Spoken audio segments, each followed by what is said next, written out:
first four mothers belong to type 1. All are highly empathic and are in control throughout the feeding.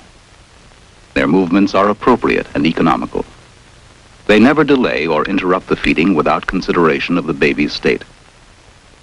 For all mothers and infants in this type, feeding is a source of gratification.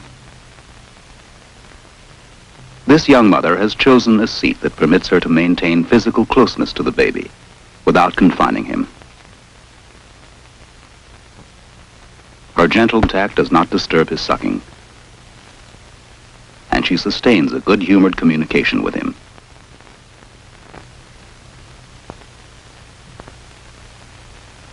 She is free to turn her attention to others, although her main visual regard is for the baby. It is near the end of the feeding. Here another young mother gazes at her baby intently.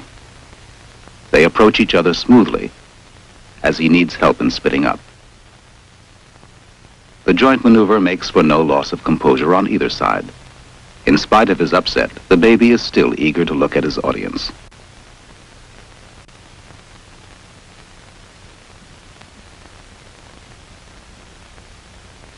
After another interval of feeding,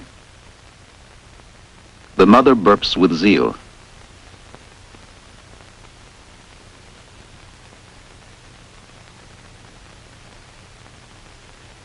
The baby has freedom to discover his cheek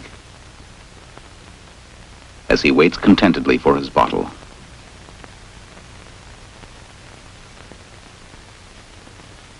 And his mother enjoys watching him.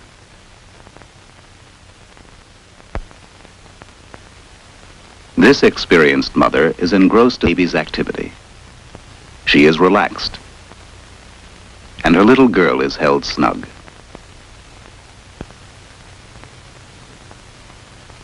The mother plays gently with the baby's fingers, and she allows the baby's outstretched fingers to touch her breast.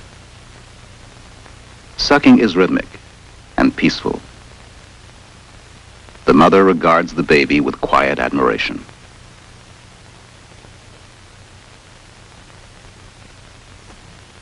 Then lifts her adeptly to burp her in an erect position. A kiss, gentle rocking, visual contact, nose touching, a smile, and one more kiss.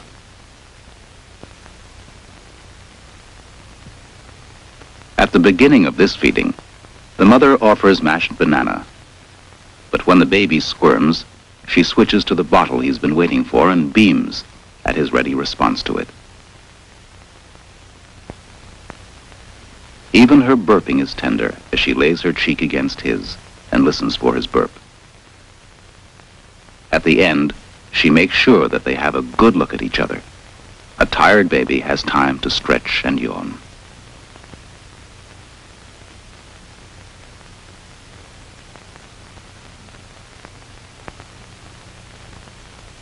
The next two mothers, who are in type 2, are also empathic. They greatly enjoy their own role in the feeding and accelerate the pace of it according to their own needs. Their control is often excessive, but never unkind. They act over-eagerly, anticipating real and imaginary needs of their infants. They interrupt the feeding too often to carry out unnecessary procedures, and their efficiency is lowered or uneven. This eager beaver mother, so occupied with her own task, almost loses sight of her baby's need to be fed. Play comes before food, while the baby's appetite grows. She has several styles of burping. She takes time to study his yawn, and then makes sure that the milk flows freely. She's aware of the baby's hunger, but still fusses. Still testing. Testing. But the baby does not abandon hope of getting his bottle.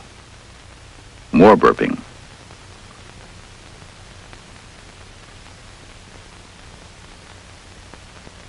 More patting. More ironing.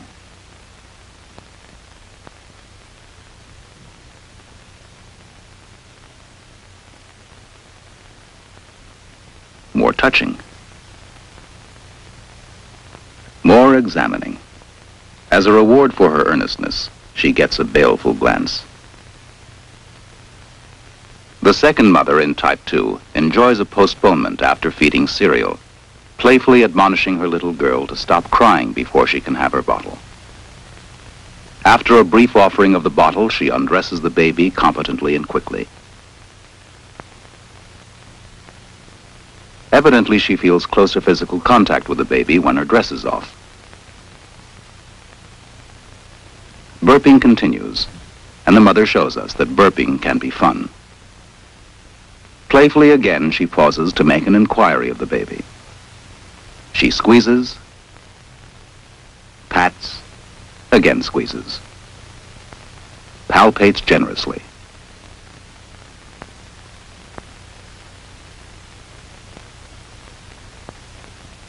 Blows and kisses. The baby, drunk with sleepiness, is no longer hungry. The mother shifts her to a position in which the baby cannot fall asleep and can be forced to take a few more swallows.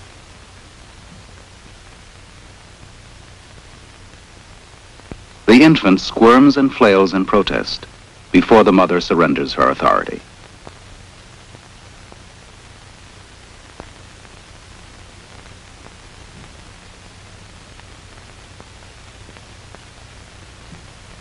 Mothers in type 3, of which 5 are to be seen, lack empathy for the needs of their infants.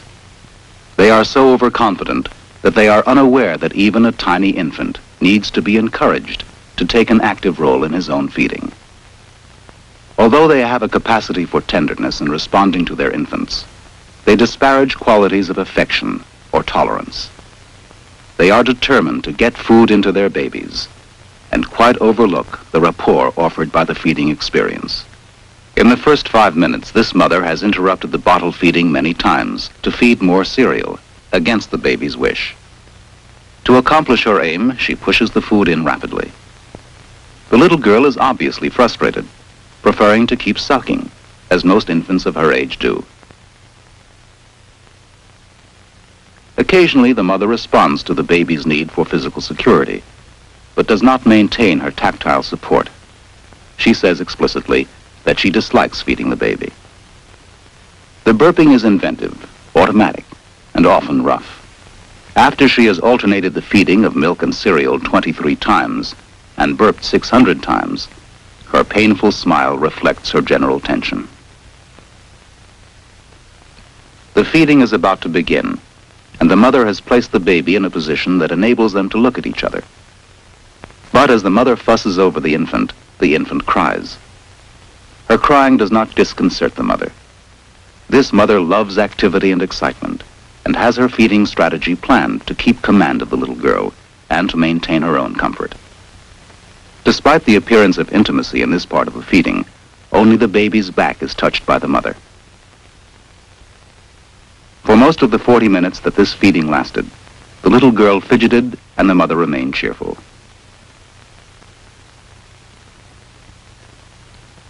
Mothers in type 3 often choose to place their babies in an infant seat, even in the baby's first weeks.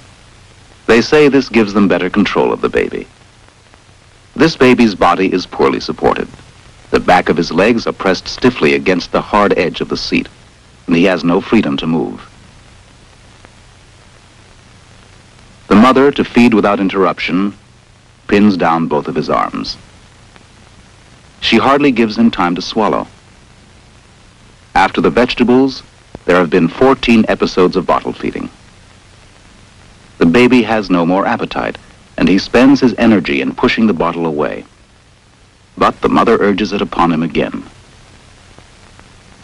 Among mothers in type 3, it is common that the mode of feeding agitates the baby, even though it satisfies his hunger, and thus the mother's impatience with feeding becomes fixed.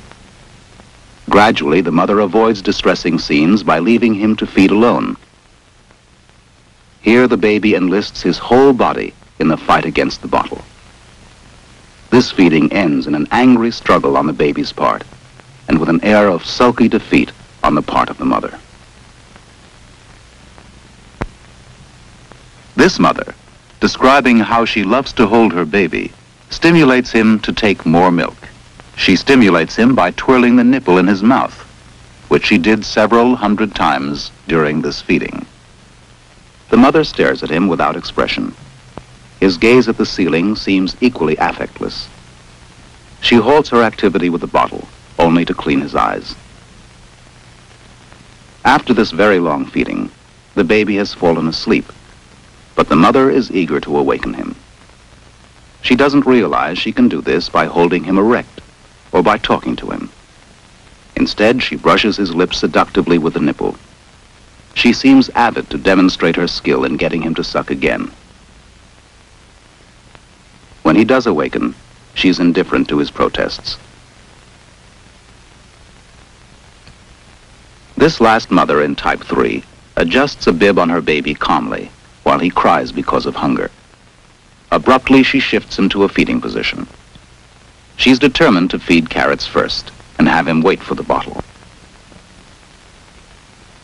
Spoonful after spoonful increases his crankiness.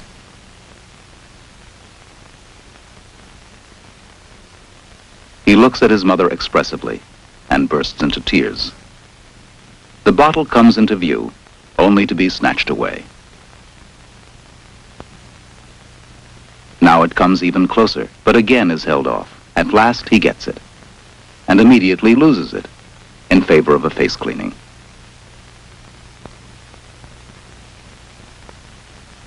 He can suck peacefully for a few moments, until the mother decides he's calm enough to be given more carrots.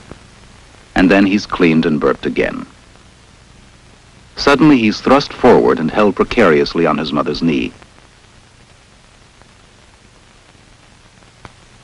He looks about in bewilderment.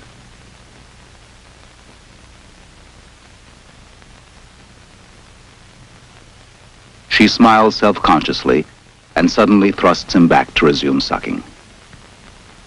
Although he looks at her with intensity, her face remains impassive. Another few spoonfuls of carrots are poorly received.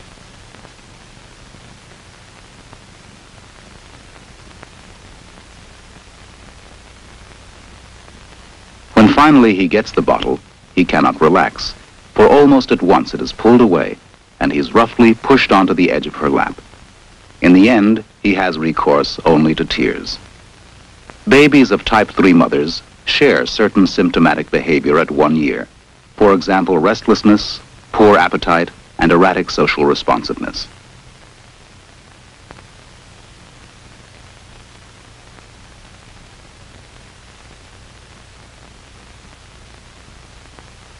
The next 4 mothers in type 4 are even less empathic and more controlling than mothers in type 3. They may delay feeding until the babies show acute distress.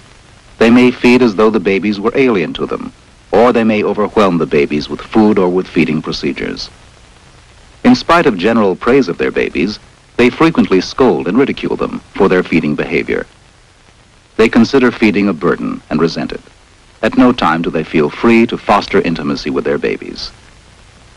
At first glance, this feeding looks restful, but the mother is tense, holds her infant rigidly, and is unsure how to proceed. She waits for a cue from the baby, unaware that she can take the initiative. Both wait. The baby gets restless, the mother more uneasy. The relationship between them is frozen. The baby stares into space, and the mother stares at the baby. His body is clutched tightly. Without any overt distress, the mother withholds the nipple while the baby's tension mounts. The feeding episode is joyless for both. At 1 year of age, this very well-endowed little boy was hyperactive and enjoyed no play. He made no sounds, and he rarely smiled. Here the mother dons a hospital gown, expecting that the baby will spit up his cereal and soil her dress. It is characteristic of the mothers in type 4 to be concerned with their own appearance. This hefty boy has taken a large portion of cereal, but the mother continues to ply him with it, as if her task were to get the full amount into him, whatever his emotional state. She's accomplished in prying his mouth open.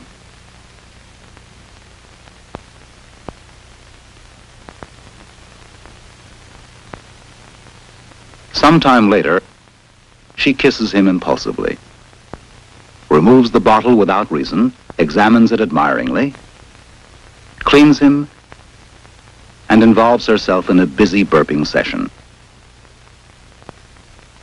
In the midst of his feeding, the baby is suddenly folded in half and thumped resoundingly.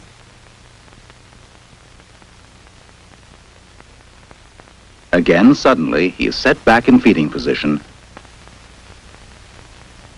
only to be groomed at his mother's pleasure.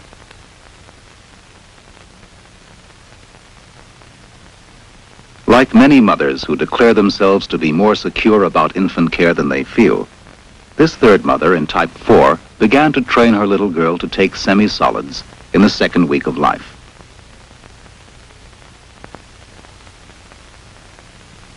When the baby cries, resisting the cereal, the mother takes advantage of the baby's open mouth to pour in the food.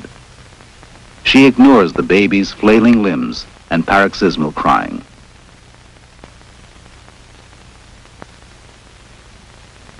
At her breast, she holds the infant cozily and tries to show that she's relaxed. However, ambivalent attitudes about her maternal role produce contradictory behavior.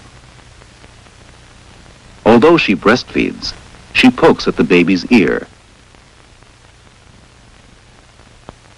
looks bored, yawns. As her tension increases, she strokes the baby's hair in a perfunctory way, tweaks her ear, and yawns again. This vigorous infant, at 1 year, was apathetic and grossly inhibited. During the feeding, the mother wards off all communication with the baby. All of her life, this mother has been undergoing great familial stress and has tried bravely to manage. Her willingness to participate in the research stems from her earnest wish not to repeat the actions of her own mother, who beat her. Nevertheless, her problems defeat her intention to act in harmony with the baby. The baby has been fed semi-solids since 2 weeks of age. The mother has said that his agitation during feeding is caused by his opening his mouth so wide that he swallows great amounts of air. Her rule of forcing solids and then withholding the bottle until the baby has burped adds to his misery. After 3 episodes of feeding cereal and 3 burping periods, she believes it may not be bad for him to have some milk. Hardly has he settled down to the bottle with relief when her fear that he will become colicky causes her again to take the bottle away and to resume burping. She keeps telling him to calm down and not be bad. She warns him that he will get no food until he brings the bubble up. A hasty tidying creates more delay. Again she starts to feed. She supports the baby's head tentatively, as if anticipating another interruption. The baby is again thrown into disequilibrium and grabs at the mother's tie in an attempt to right himself. She disengages his fingers and shifts him into a better position to burp. With a kiss to remind him of her feelings for him, she says, as she continues to burp him, that he should be ashamed of himself. She says she will give him the milk, but warns him that he will get sick if she does. All of this is expressed as a matter of fact, for this mother is proud of her ability to remain at ease.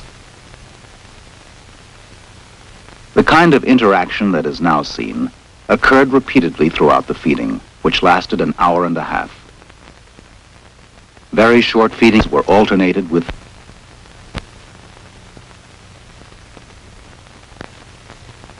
Now the baby looks extremely fatigued. The mother does not restore the bottle until he is almost in a state of panic. And even then, she restores it only to quiet him temporarily. Much increased, and she has to dominate more forcefully. Her handling becomes rougher, her capacity for sympathy decreases. Giving him the pacifier, she tells him that if he isn't quiet, he can't bring up the gas. She adds that there is no sense in his crying and chides him for being all bound up. "Come on, sweetie," she says to him. "I know that my finger is hurting you, but we must bring up the gas." 5 minutes later, after he has once burped, she continues to pat and rub his back, supporting his chin in a taut position. Several times as he falls asleep, her activity startles him into fretful waking.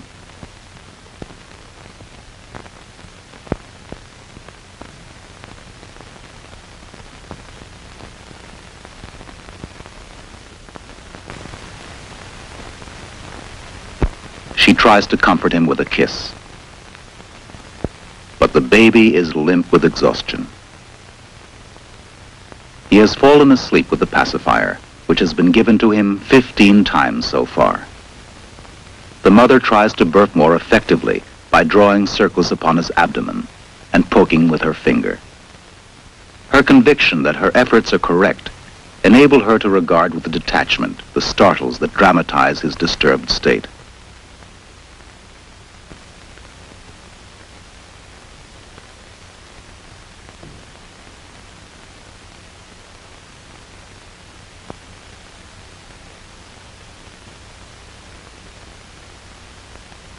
In a last try to bring up the bubble, she abruptly places him in prone position, lets him sleep briefly,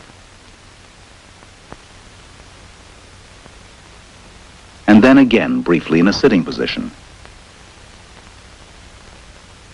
The mother said that this feeding was typical.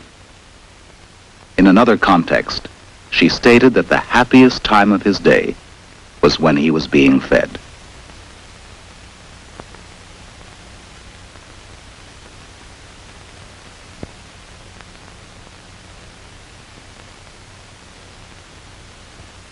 Mothers in type 5 are unable to offer adequate emotional stimulation to their babies.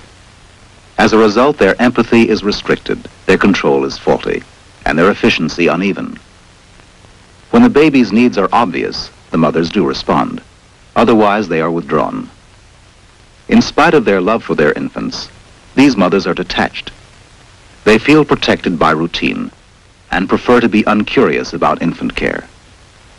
The play they engage in is rarely spontaneous, and the relationship to their infants is impoverished. The baby, held away from the mother's body, gropes with her open fingers for something to touch. The mother, though appearing to see the baby's uneasiness, offers no warmth or reassurance. She remains silent and distant. She scrutinizes the infant, evidently without any realization that the little girl might be comforted by a gesture of love. The mother believes that the baby's hiccuping requires no particular attention. She responds only to those needs of the baby that become obvious by crying. The only time she smiles is at the observer, self-consciously. Mothers in type 5 frequently explain that they believe an uncomplaining baby is a satisfied baby. This inexperienced mother seems to feel it safer to have a pillow under the baby's head than to support him with her own arm. Her remoteness from him is emphasized by the tension visible in her face. New mothers often judge the baby's state by the amount of milk left in the bottle and worry about the adjustment of the nipple if the baby pauses in his sucking. When she burps him, she holds him stiffly, pats him hurriedly, and regards him anxiously. She has a worried look and searches his face for a cue that will help her decide what to do next, and finds none.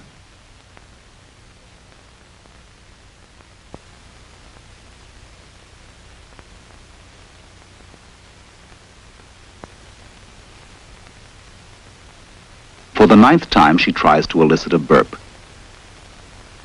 Only after an hour-long feeding can she relax. As he is no longer crying, she loses her severity and smiles affectionately. The 3rd mother in type 5 feeds and cleans with dispatch. She merely glances at the little girl and likes to chat with the observer, although she is given no encouragement. Please note that the baby is dressed for the occasion. The mother's movements are rapid, mechanical, and rough. Her brusque activity upsets the baby, who vomits and cries. Incidentally, at 1 year of age, this was a beautiful baby.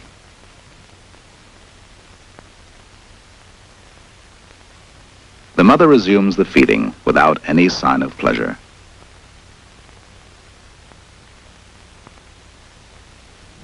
The fourth mother in type 5 pauses between feeding episodes, but her regard of the baby is rigid. Her procedures are mechanical. She provides body contact mainly with the flat of her hand. The baby's fretfulness may be caused by discomfort or by the disappearance of the bottle.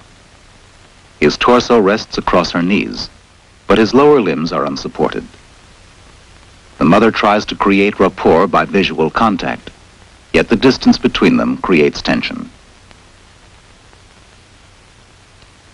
This fifth mother in type 5 seems unable to make herself or her baby comfortable. To feed him more quickly, she snatches his hand away from the spoon. His body has fallen between her legs, and his restlessness is increased by rapid spoon feeding. The baby has already taken 5 ounces of milk, and clutching his mother's fingers, he struggles against the bottle. He has been gulping rapidly, and now he wants to pause. The mother uses the pause to rearrange the sleepy baby's position.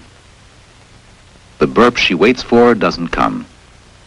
She prods him to wakefulness by playing with him in an elaborate manner. Slapping his hand gently, talking to him, jiggling his head,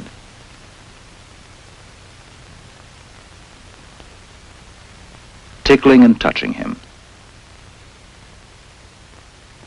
She doesn't know that it would help if she merely allowed him a quiet pause in the feeding. She offers the bottle again. As he is still not interested, she resumes the burping ineffectually. Peering at him, she tries again to arouse his interest in the bottle, engaging in another series of maneuvers. She brushes the nipple against his lips over and over again, talks to him, smiles wistfully, and keeps dabbing at his face with the nipple. At last, she succeeds in giving the bottle, but to an even more tense and squirming baby.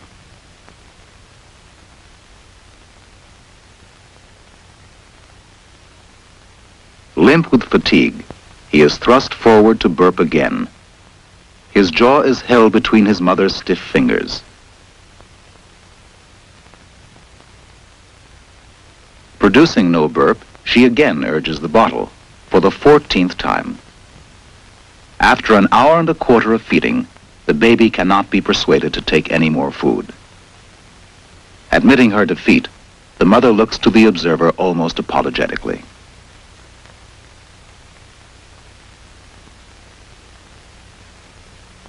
In spite of herself, she is compelled to make a last attempt to burp him. Her caresses are bestowed upon a sleepy, unresponsive infant. At no time during this long feeding is emotional communication between the two established. The last mother in type 5 is doing her duty at what she considers a safe distance. Her sober involvement with the procedure of getting food into the baby's mouth seems to prevent her from relieving his crooked position. She carries out all aspects of the feeding quickly and with relentless detachment. The baby seems easy to feed, but the mother still does not relax enough to allow for any loving contact. Even the burping is performed in such a way that they cannot look at each other. But the baby does quietly and speedily oblige.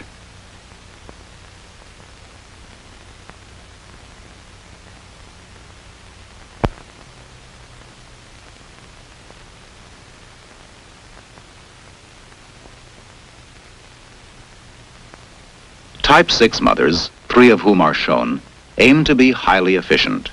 Their activity is well organized, and they have complete confidence in their feeding methods. They interrupt the baby's sucking only when they consider it necessary, for example, to clean or to burp. They rarely touch or speak to the baby, and the businesslike way in which they conduct feeding almost precludes any responsiveness from the baby. This mother feels it proper to sit silently and to hold the infant in this stiff position. Typically, her feedings last about 30 minutes, and it is her practice not to interrupt more than once or twice during that time, except for the formality of burping. This mother's concern is to feed with efficiency, but her manner is stark and sterile. In 30 minutes, there has been no physical contact. The mother eventually puts him on her lap to burp him. She glues her eyes on him, but does not react to his distress.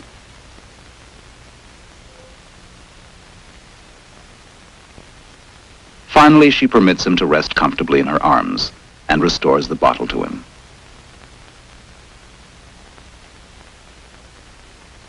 Later, she returns him to the infant seat for the sole purpose of cleaning him. At some point during the bottle feeding, this mother placed the baby in the crib to change his diaper. Her devotion to mopping up allows her to regard the baby's discomfort as a matter of secondary importance.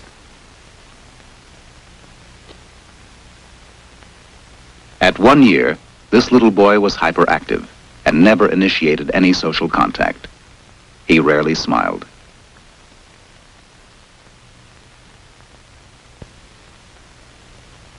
The third mother in Type 6 feels and is truly efficient. She wastes no time in being sociable with the baby, adjusts her in the feeding position adeptly, and settles herself down to her well-planned job of nursing.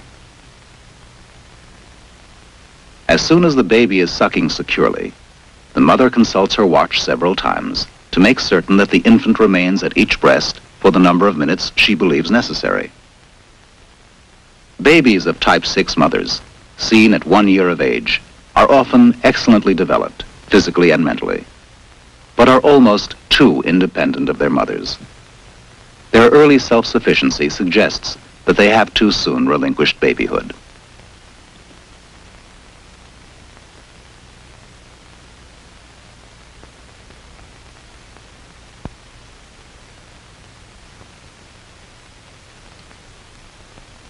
Mothers in Type 7, 5 of whom are shown, work hard to understand their babies.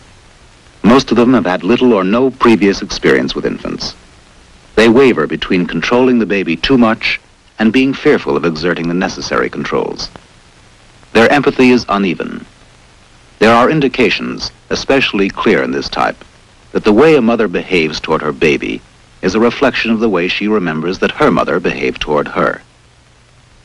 Mothers in Type 7 are uneasy about feeding procedures and often express an almost desperate wish for guidance.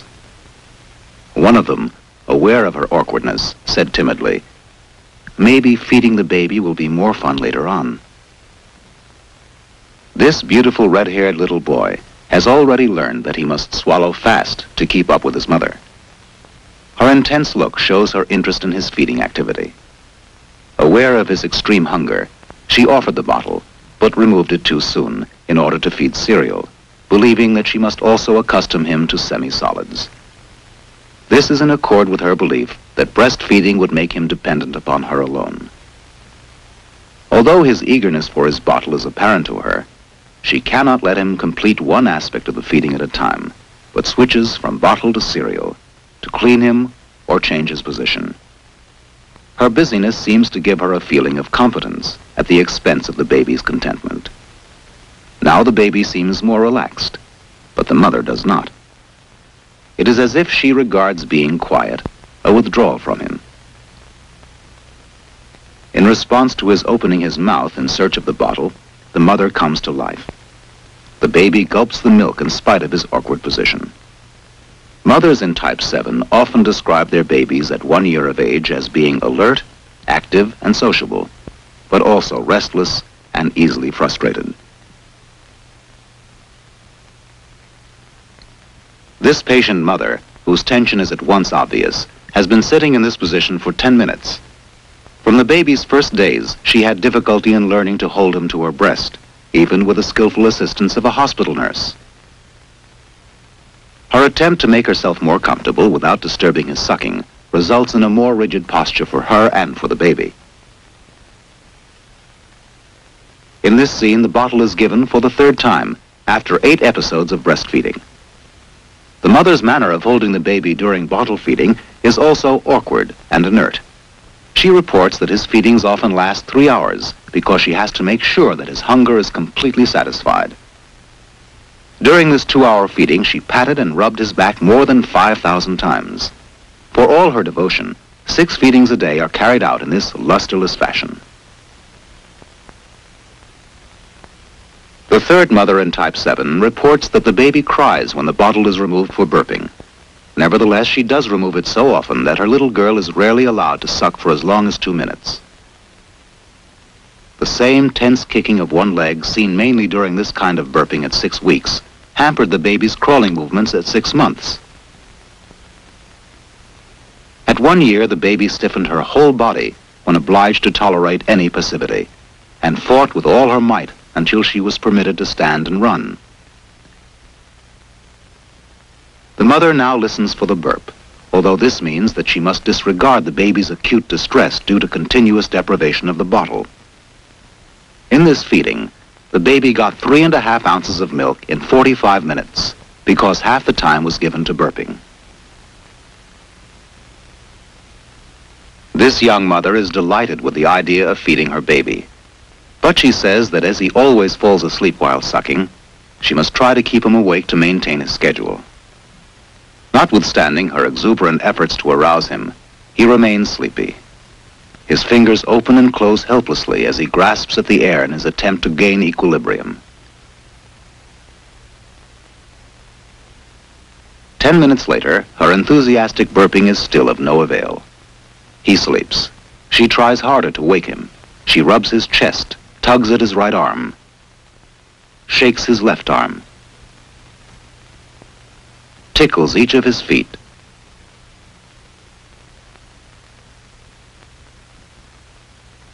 and rubs his entire back energetically. Now she concentrates excitedly on squeezing his cheeks, pressing down upon his chin so that she shakes his head with exceeding rapidity, and finally rubbing his hand. This was a quiet baby, and his responses to stimuli were slow, but his development was entirely normal. Later in the afternoon, as he awoke from a nap in the crib, he was observed to turn his head from side to side 6 or 8 times, in just the same way that his mother shook his head during her attempts to awaken him.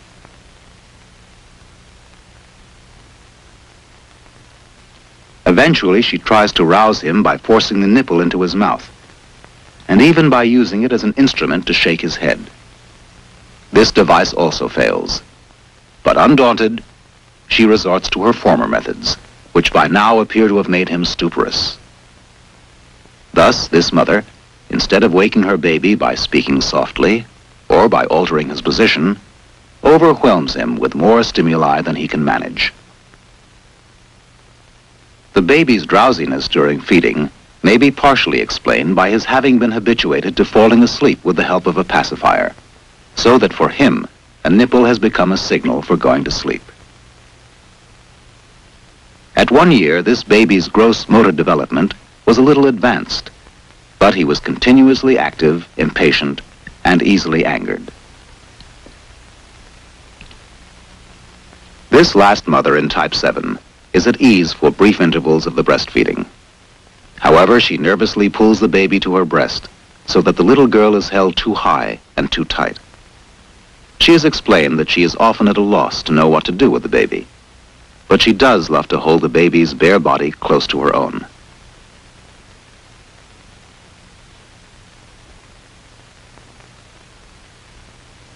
She interrupts the sucking to burp the baby, who is disturbed and startles. The jerky clutching and sudden releases of the baby's body punctuated the 30-minute feeding. Among the 7 types of mothers, the qualities of empathy, control, and efficiency are observable in various degrees. One or more of these attributes are often missing, because few mothers, unfortunately, have the necessary emotional maturity and knowledge of infant development to respond to the needs of their infants sensitively and consistently. The study of over 100 mothers and infants during the infant's first year of life has shown that the babies of mothers in types 3, 4, 5, and many in type 7 show a high frequency of developmental lags at 1 year of age. Many of them are also prone to be irritable and passive, and to have temper tantrums, stereotypic behavior, low frustration tolerance, fears, low function pleasure, and disturbed object relations. In contrast, babies of mothers in types 1 and 2, and many in type 6, are at 1 year of age the most uniformly well developed in all areas. All of their mothers have at least adequate degrees of 2 of the 3 criteria of satisfactory feeding: empathy, control, and efficiency. This means that these infants begin their second year of life with the capacity to make optimal use of their endowment. This is the last mother to be seen. She belongs to the second type. She is empathic, adequately efficient, and dominating, though not unkindly. Here she engages her baby in her own style of burping, which, though enthusiastic, is brief, and appropriately enough, a minor aspect of the feeding. The remarkable leaps in the development of this little boy in less than a year provide a glimpse of the sturdy relationship between this mother and infant.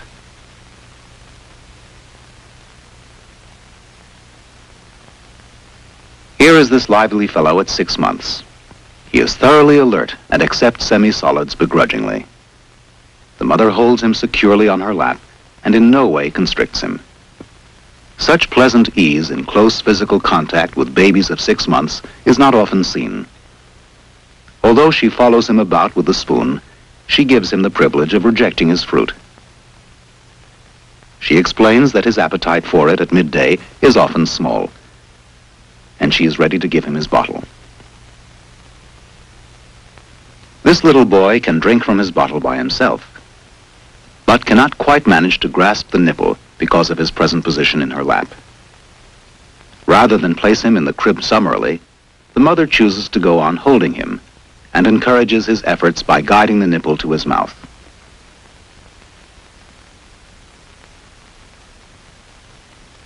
At 1 year, this boy shows that his mother's thoughtful training has its rewards. He can hold the bottle easily with one hand, but she still is glad to sit by protectively and lovingly. Now her tendency to dominate recedes, and she gives him the greater control of his own feeding. When he's in his high chair for solid foods, she can come and go within his range of vision, and feels free to clean up while he munches. For this baby, eating has become a happy game with mother. For very many other babies of this age, feeding is a routine that invariably generates conflict. Since this little boy has to wait for his mother's company, she provides a substitute, on whom he practices the game. Helpfully, she shows him where the baby's mouth is, and now everybody has been happily fed.